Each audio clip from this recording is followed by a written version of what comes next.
नमस्कार। देखिए, एक गंभीर मुद्दा जो मैं कई दिनों से देख रहा था, जिस पे बात होनी बहुत ज़रूरी है, वो है ये जो इंडिया अलायंस बना था, ठीक है? अब बना था मैं इसलिए कह रहा हूँ क्योंकि बहुत दिनों से उस पे बात भी नहीं हुई।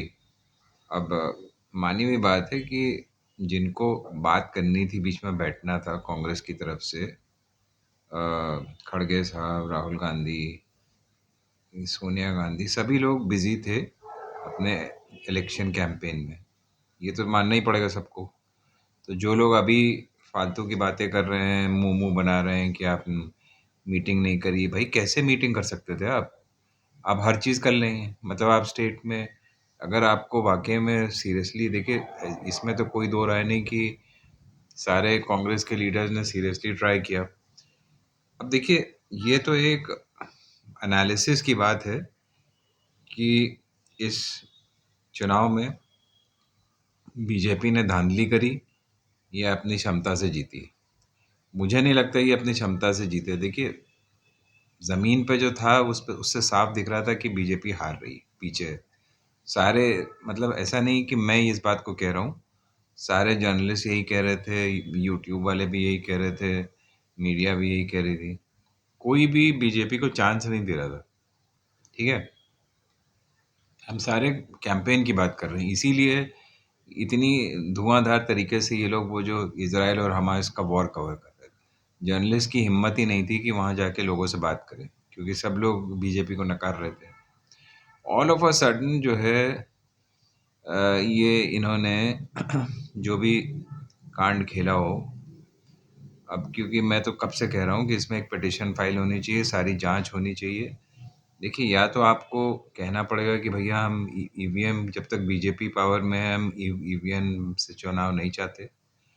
आप दोबारा बैलेट पेपर पे जाइए, सीधी-सी बात है, ख़त्म करिए। कुछ दिन रोक दीजिए आप। उसकी बाकायदा टेस्टिंग होनी चाहिए। उसके उसके बाद जब उसकी गुणवत्ता और प्रामाणिकता साबित हो जाए तब आप करिए। क्योंकि इसकी जाँच तभी हो सकती है जब कांग्रेस पावर में आएगी, ठीक है? क्योंकि कांग्रेस ये सब चोरी-चकारी नहीं करती है। उनको मतलब जो भी कह लो, मतलब वो they have never stooped down to this level कि आप जीतने के लिए ईवीएम मशीन्स फिक्स कर दें या मतलब चोरी चकारी पे उतर आए हैं, गाली गलौज पे उतर आए हैं। वो ये सब नहीं करते हैं वो लोग। नेहरू गांधी की पार्टी है और तमीज़ से वो बिहेव करते हैं, ठीक है? इसमें इसमें तो कोई मतलब दो राय नहीं है। तो इस वजह से अगर अगर ये चीफ जस्टिस नहीं मानता है किसी भी तरीके से इस पे कोई जांच कराने के लिए, और तो साफ पता चल जाएगा भैया ये लोग कोई इंटरेस्टेड नहीं है और ये लोग कुछ करेंगे भी नहीं।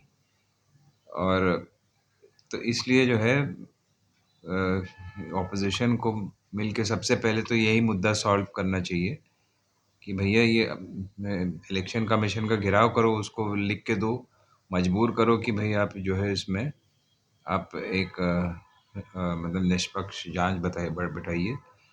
और जो भी है दूध का दूध पानी का पानी होना चाहिए। ये क्या मतलब होता है कि भाई जब रिपोर्ट्स ग्राउंड पे आपको विनर नहीं डिक्लेयर कर रही हैं, आपकी कोई सपोर्ट ही नहीं है, कोई लहर नहीं है, कुछ नहीं है, तो आप जीत कैसे रहे हैं? बात यही है ना कि इससे पता चलता है कि धांधली है और आपने इतनी खुली छूट दे दी, इतना लंबा गैप आप जो काउंटिंग और उसमें कर देते हैं। देखिए, सीधी-सी बात है, मैं इस पे बात नहीं करना चाहता था मगर अब क्योंकि बात उठी है तो मैं इस पे कंप्लीट करूँगा। 2 बातें इंश्योर करनी, या तो सीधा-सीधा बैलेट पेपर पे जाओ। बेस्ट ऑप्शन वही है फिलहाल, कम से कम 24 वाले चुनाव के लिए। अगर उसके बावजूद आप इस पर टिके रहना चाहते हैं, तो सीधा ये होना चाहिए, सीधी-सी बात ये है कि स्टैगर्ड चुनाव नहीं होना चाहिए। 2 चरणों में पूरा खत्म हो जाना चाहिए 2 दिन के गैप पे, ठीक है?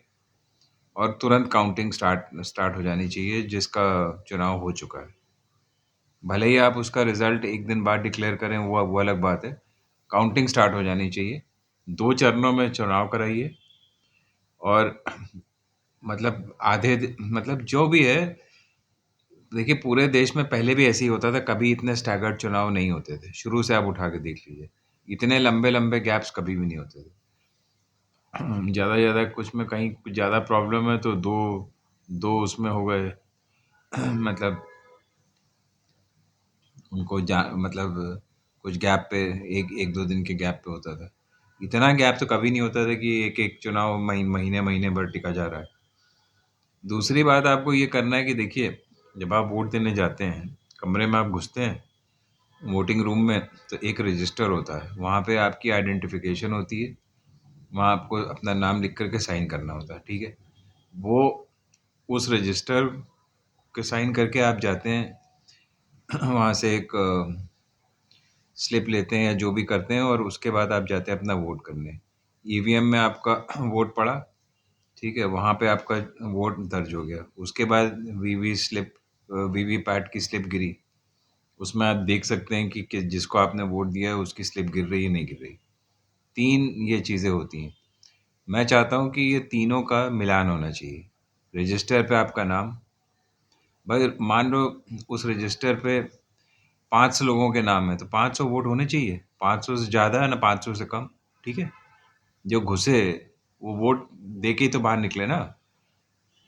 तो उस 500 लोगों का मिलान किसने दिया उससे तो कोई पता नहीं चलता ना। 500 लोगों का मिलान, और उसके बाद आप ईवीएम काउंट करिए कितने लोग थे, और उसके बाद जो है वहाँ पे वीवीपैट स्लिप्स काउंट करिए। ये आप क्यों नहीं कर सकते भाई? इससे कम से कम ये तो पता चल जाएगा कि क्या हो रहा है, गलत हो रहा है, सही हो रहा है, क्या हो रहा है। और आप अब मान लीजिए पूरा नहीं करना चाहते तो कम से कम 50% करिए, 25% करिए, 30% करिए, रैंडम जगहों पे करिए।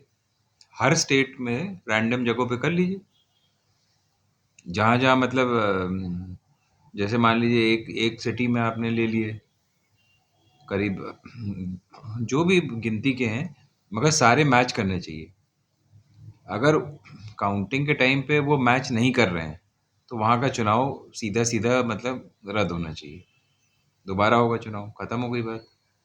अगर इस शर्त पे आप तैयार हैं, और दूसरी शर्त ये है कि जैसे ही वोटिंग वोटिंग 2 चरणों में केवल होनी चाहिए पूरे देश में, ठीक है, या सिंगल में कर सकते हैं तो और भी अच्छा है। और जिस फेज़ की ख़त्म हो, तुरंत उसी दिन उसकी काउंटिंग स्टार्ट हो जाए, उसमें कोई दिक्कत नहीं है। आपको रिज़ल्ट डिक्लेयर करने से प्रॉब्लम हो रही है तो 1 दिन बाद डिक्लेयर कर दीजिए उसका रिज़ल्ट। 2 दिन से ज़्यादा गैप होना नहीं चाहिए। ये दो दो 3 सिंपल शर्तें हैं, 2 श अगर ईवीएम से कराना है। इसको करके आप मान जाइए तो ईवीएम से कराइए, अगर नहीं तो फिर आप बैलेट पेपर से कराइए। सीधी सी बात है, दूध का दूध पानी का पानी हो जाएगा। यहाँ पर भी जो चुनाव हुए हैं उसकी पूरी जांच होनी चाहिए, और मेरे ख्याल से तो सिटिंग सुप्रीम कोर्ट जज को करना चाहिए, या जिसको भी मतलब, क्योंकि देखिए किसी भी आप एजेंसी को देंगे वो ठीक तरीके से नहीं कभी जांच करेगी।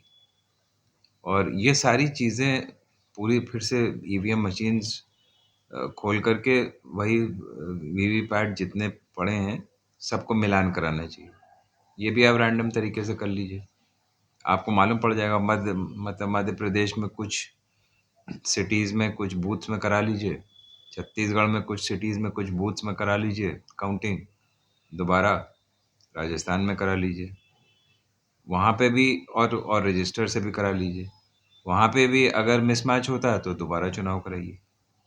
ये प्रोसीजर आपको अडॉप्ट करना चाहिए। इससे पता चलेगा कि वाक़ई में कुछ चीटिंग हुई है कि नहीं हुई है।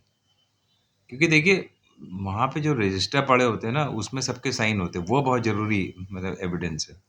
उससे साफ पता चल जाएगा कि ईवीएम में बदली हुई है, छेड़छाड़ हुआ है, क्या हुआ है। बदली हुआ है तो बिल्कुल नहीं मिलेगा, उस रजिस्टर से मिलेगा ही नहीं।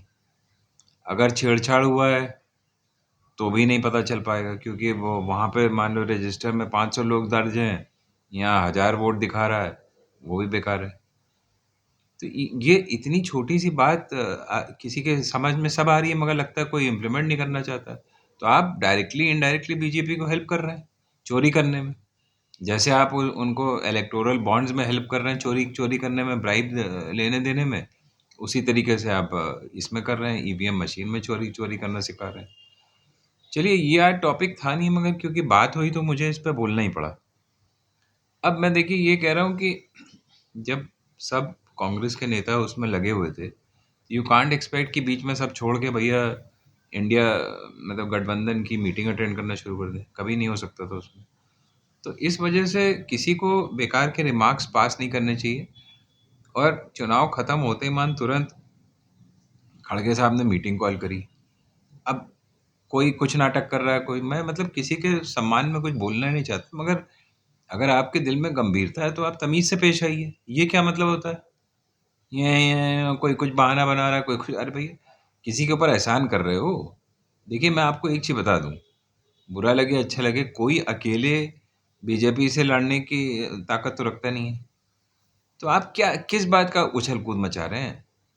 भाई समझ में नहीं आ रहा। आप मिल के अगर लड़ना है तमीज से लड़िए। अगर आप ही के प्रदेश में चुनाव हो रहा होता तो आप मतलब इंडिया गठबंधन के उसमें आते।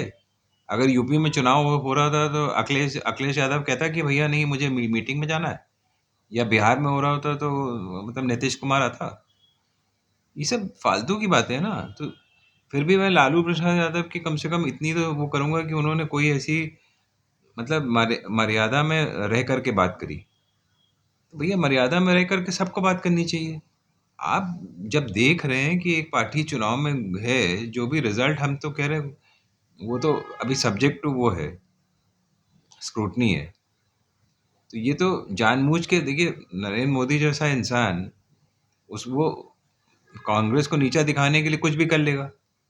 तो मतलब आप कितने लोग इनमें से बिलीव करते हैं कि ये मतलब नतीजे सही थे? कोई नहीं करता। तो उसकी जांच होनी चाहिए ना। आप उसको कोर्ट में घसीटिए, जो मर्जी करिए, चढ़ जाइए सुप्रीम कोर्ट में, भैया क्या बात है, आप क्यों नहीं उसको करा सकते? हम नहीं मानते इसको। और अगर यही रवैया रहा तो आप अगले 24 के चुनाव के लिए साफ कह दीजिए कि भैया ये हमारी शर्तें हैं। अगर आप इसी इसी शर्त पे इलेक्शन कमीशन करेगा तब तो हम पार्ट लेंगे, नहीं तो भाड़ में जाइए। अगर चोरी करके जीतना है तो वैसे ही जीत लो भैया, वन साइडेड कर लो, कोई नहीं पार्ट ले। एक स्टैंड लेना पड़ेगा आपको। देखिए प्रॉब्लम ये है कि जिस आदमी से आप डील कर रहे हैं वो चोर है, मक्कार है, करप्ट आदमी है। वो अदानी के लिए काम करता है। तो आप कैसे उम्मीद कर रहे हैं कि भैया वो आपके साथ मतलब स्ट्रेट तरीके से डील करेगा? कभी नहीं करेगा। तो मेरी दूसरी राय ये गठबंधन मेंबर्स को है कि आप तमीज से पेश आइए एक दूसरे की तरफ, एक दूसरे की प्रॉब्लम समझिए। आप एक मतलब नौसिखिए से नहीं लड़ रहे हैं, एक चोर करप्ट आदमी से लड़ रहे हैं, ठीक है? उसको हटाना इतना आसान इसलिए नहीं है क्योंकि वो गद्दी अपनी आसानी से छोड़ेगा नहीं। जो भी उसके दिमाग में करप्ट है, उसके बैग में करप्ट आइडिया, उसके दिमाग में करप्ट आइडिया, जितनी एजेंसीज, जितनी चीज़ें उसके पास हैं करप्ट और नॉन करप्ट भी हैं, उनको वो लगाएगा। मतलब उनसे हेल्प लेने के लिए पूरा पूरा वो करेगा। वो दिखाई दे रहा है, जिन जिन एजेंसीज के ऊपर, जिन जिन इंस्टीट्यूशंस के ऊपर आप ट्रस्ट कर रहे थे वो सब मोदी को हेल्प कर रही हैं। काहे कर रही हैं भाई बताइए? आपको सोचना पड़ेगा ना कि आप किससे चुनाव इस टाइम लड़ रहे हैं। तो आपको यूनाइटेड रह के चुनाव चुनाव लड़ना है। अगर आप शेखी में आके उटपटांग जैसे ठीक है, अखिलेश यादव के पास तो चलो रीज़न था, मगर उसका ये मतलब नहीं कि आप जाके वहाँ पे कैंडिडेट्स खड़े कर दें, पूरा खेल बिगाड़ना शुरू कर दें। भाई अगर मान लो कुछ हुआ भी तो राहुल गांधी ने अखिलेश यादव से बात कर ली, बस बात खत्म होनी चाहिए थी। अखिलेश यादव कहाँ तक बढ़ गए? वहाँ वहाँ पे अपने मतलब कैंडिडेट्स खड़े कर दिए चारों तरफ। तो ये कौन सा तरीका है? भाई गलती कोई और कर रहा है, कमलनाथ कर रहा है या एक्स वाई जेड कर रहा है, तो उसके लिए आप मतलब क्या मतलब पूरे पूरे गठबंधन पे मतलब हावी हो जाओगे? राहुल गांधी ने आपसे बात कर ली ना, सब पूरे पब्लिक नॉलेज है। तो आप क्या राहुल गांधी से भी बड़े मतलब नेता नेता बन गए? तो सवाल ये देखिए, ये सब कड़े सवाल हैं जो सबको एक एक दूसरे से करना चाहिए। लड़ना भिड़ना है तो फिर कोई फायदा नहीं साथ में बैठने का, फिर तो जो हो रहा है वो होने दो। वो तो हो ही गई। और वैसे भी देखिए, अगर आप इस तरीके से हाफ हार्टेड तरीके से लड़ते भिड़ते करेंगे तो आप मोदी को ही हेल्प कर रहे हैं। और इसकी भी कोई गारंटी कोई कोई है आप लिख के देने को तैयार हो, या आप किसी की गारंटी है कि जीतने के बाद आप मोदी से हाथ नहीं मिला लोगे? कोई कोई कोई भी गारंटी नहीं है। तो इसलिए बेकार की बातें नहीं करनी चाहिए। शांत स्वभाव में बैठ के सब लोग मिलजुल के अगर इतना बढ़िया आप लोग का चल रहा था और आप चालू हो गए बीच में आके फालतू की अपना मतलब मौका दे रहे हैं आप। तो जो हुआ, मैं तो कह रहा हूँ ना कि जो हुआ वो किसी मजबूरी के तहत एक इलेक्शन था तो बीच में नहीं मीटिंग हो पाई, ठीक है। आप अपनी मीटिंग करते रहते अगर इतना ही आपको वो था। कांग्रेस को अभी तो कुछ कुछ दिनों के लिए नहीं बुलाते, या अगर कोई आ सकता था छोटा मोटा नेता उनका बैठ जाता साथ में आके, क्या दिक्कत। तो अब जो है, अगर इसमें कुछ आगे बढ़ना है तो एक दूसरे की तरफ जो है ना, जैसे आप तमीज से पहले पेश आ रहे थे, पहले तो दोबारा वैसे पेश पेश आके बैठना सीखिए, ठीक है। और एक एक दूसरे के खिलाफ कमेंट्स पास करना बंद करिए पब्लिक में। और वैसे आप एक्ट भी करिए, आपने भी वही गलतियां करी हैं, ऐसा तो है नहीं कि नहीं करी। एक एक एक एक दूसरे के खिलाफ वो केजरीवाल की पार्टी ने भी वहां पे कैंडिडेट्स खड़े किए। अब किसकी वजह से वोट कटे, क्या हुआ, ये तो मालूम नहीं ना। कुछ ना कुछ वोट तो यहाँ वहाँ जाएंगे ही। तो मैं सिर्फ यही कह रहा हूँ कि आप ढंग से बैठ के बात करिए, और आप प्रेशर में एक दूसरे को डाल के बात करेंगे मुझे इतनी सीट मुझे उतनी सीट, उससे कोई फायदा नहीं। ये रिजल्ट्स टोटली मैनेज्ड है जो अभी 3 स्टेट्स के है, ठीक है। अगर मैनेज नहीं होते तो तेलंगाना में भी वही वही हाल होता।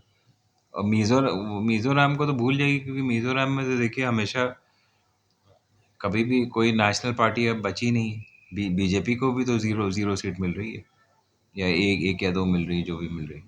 तो नेशनल पार्टीज को वो लोग पूछते नहीं अब, वहाँ तो रीजनल पार्टीज ही चलती हैं। और वो ज़्यादा से ज़्यादा उससे हाथ मिला लेते हैं, मतलब जो भी सेंटर में पार्टी होती है। तो इसलिए मैं कह रहा हूँ कि अननेसेसरी फालतू के रिमार्क्स एक दूसरे के पास करके आप सिचुएशन को बिगाड़िए मत। अपनी सीट सीट शेयरिंग पर डिस्कशन करिए, और ऐसा करिए कि किसी को ये ना लगे कि कोई एक एक दूसरे का फ़ायदा उठा रहा है। देखिए अखिलेश भी अकेले लड़ने की पोजीशन में बिल्कुल नहीं है। अभी जो चुनाव वहाँ पे यूपी में हुआ, सब लोग साथ में मिलके लड़े तभी अखिलेश वहाँ पे जीत पाया। ये अखिलेश को भी समझना चाहिए। वही वही चीज़ हर एक जगह होल्ड करती है। वेस्ट बंगाल में भी वही हाल है, कुछ कुछ जगह कांग्रेस का होल्ड है, कुछ जगह सीपीएम का होल्ड है। हर स्टेट में यही हाल है। तो मिलजुल के नहीं लड़ोगे तो क्या मतलब, ये थोड़ी ना है कि आप ठीक है, हर एक का अपना अपना करिश्मा है, कोई ऐसा कुछ नहीं है। राहुल गांधी का अपना होल्ड है, उतना होल्ड है। तो ठीक है, जो भारत जोड़ो यात्रा उन्होंने करी, उसी से पता चल गया उनका कितना जलवा है। जहाँ जाते हैं मीटिंग में सब लोग उनको फॉलो करते हैं, जहाँ भी जाते हैं। और अब दोबारा भी वो भारत जोड़ो यात्रा के लिए तैयारी कर रहे हैं। मुझे मेरा ये अपना मानना है कि देखिए, भारत जोड़ो यात्रा जो है बहुत जल्दी ख़त्म कर दी गई। ये पहली वाली हुई थी, थोड़े दिन और कुछ महीने और एक दो महीना बीच में भले ही रोक करके और एक्सटेंड करते, या मतलब उसको आराम से चलाते तो ज़्यादा अच्छा रहता।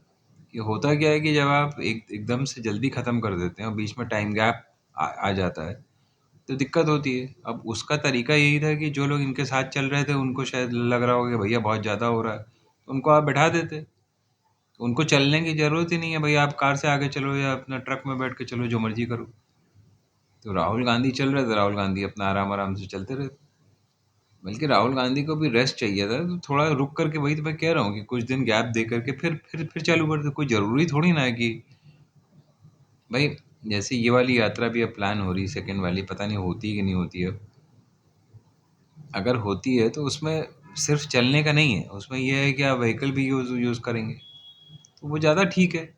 उससे ना जब बहुत ज़्यादा कष्ट भी नहीं होता, और आपकी यात्रा भी मतलब धीरे धीरे होती रहती है। तो जो भी है देखिए, मिलजुल के अगर बैठ करके मिल के करना है, क्योंकि उसमें देखिए बीजेपी घबरा गई थी इसमें, और अभी भी घबराई हुई है। अगर देखिए, बिहार में आपका गठबंधन है ही, नीतीश कुमार को भी थोड़ा सा सोच समझ के बात करनी चाहिए जब भी बोले। महाराष्ट्र में आपका है ही, और हर जगह देखिए इसी तरीके से आपके रीजनल जितने हैं सबसे बैठ के बात कर लीजिए। जो सीट शेयरिंग पे भी बात करिए उसके बाद। और कांग्रेस को उतनी सीट्स आराम से मिल जानी चाहिए। देखिए, जब लोकसभा का चुनाव होता है ना, तो कांग्रेस को मेजॉरिटी सीट्स इसलिए देनी भी ज़रूरी है कि अब जैसे जहाँ जहाँ कांग्रेस स्ट्रांग है, जैसे साउथ में स्ट्रांग है, तो साउथ में तो कांग्रेस को अच्छी खासी मतलब अपने उससे ही करना चाहिए। 1-2 मतलब जो कुछ पार्टीज़ के साथ जहाँ भी अलायंस करना ठीक है। नॉर्थ में भी ठीक है, ये हुआ जो हुआ, ये किस वजह से हुआ, तो जाँच का विषय है। जब वो जाँच का रिज़ल्ट आएगा तभी तभी पता चलेगा। और अगर आप स्टैगर्ड पोल नहीं करेंगे तो चीट करने का मुझे नहीं लगता बहुत ज़्यादा मौका मिल पाएगा इनको। क्योंकि ये धांधली होती तभी है जब ये स्टोर रूम में जाते हैं, इतना पक्का है। और अगर वहाँ पे होती है तो वो अगर ये जो फ़ॉर्मूला मैं बता रहा हूँ कि अगर आप काउंटिंग उस हिसाब से करेंगे कि रजिस्टर, ईवीएम मशीन और वीवीपैट का मिलान होगा, तुरंत तुरंत पकड़ में आ जाएगा। एक भी वोट अगर इधर-उधर हुआ तो आप फ़ौरन पकड़ लेंगे। तो ये सब चीज़ों पे विचार करिए और सबसे पहले कि ईवीएम पे आवाज़ उठाइए और इसमें कुछ करवाइए, चाहे इलेक्शन कमीशन से या फिर कोर्ट से, तब आगे बढ़िए। और सीट शेयरिंग सोच समझ के कर लीजिए। कोई किसी पे प्रेशर मत डालिए कि बिग ब्रदर है, स्मॉल ब्रदर है, कोई ब्रदर सिस्टर वाली यहाँ बात नहीं है। आपको सब सोच समझ के चलना पड़ेगा। कोई ज़्यादा सीट भी ना ले पाए, ठीक है। कांग्रेस को देखिए ज़्यादा मिलेगी इसलिए क्योंकि कांग्रेस एक नेशनल पार्टी है, बाकी सब रीजनल पार्टीज है, जो भी कह लो, ठीक है। उनका कोई मैं केजरीवाल की पार्टी को भी रीजनल पार्टी ही मानता हूँ क्योंकि उनका कोई स्कोप किसी और स्टेट में नहीं है सिवाय दिल्ली के। ये सब बाकी सब फालतू की बातें हैं। तो ये सब सोच समझ के आराम से एक एक दूसरे की रिस्पेक्ट करते हुए तमीज़ से, जब आप एक दूसरे का आदर जैसे करके पहले बैठे थे, ऑफ द कफ रिमार्क्स, ऊट पटांग बेकार की बातें ना करते हुए करेंगे तो ये आराम से हो जाएगा। बेकार की बातें दाएं बाएं करते रहेंगे, कभी साइड में खड़े होकर किसी को गाली देंगे, कभी किसी को गाली देंगे, तो कुछ नहीं हो पाएगा। फिर वो आदमी जो चाहेगा वो अपना करता रहेगा 5 साल। तो इसको सोचिए विचारिए, तब आगे बढ़िए। जय हिंद, जय भारत।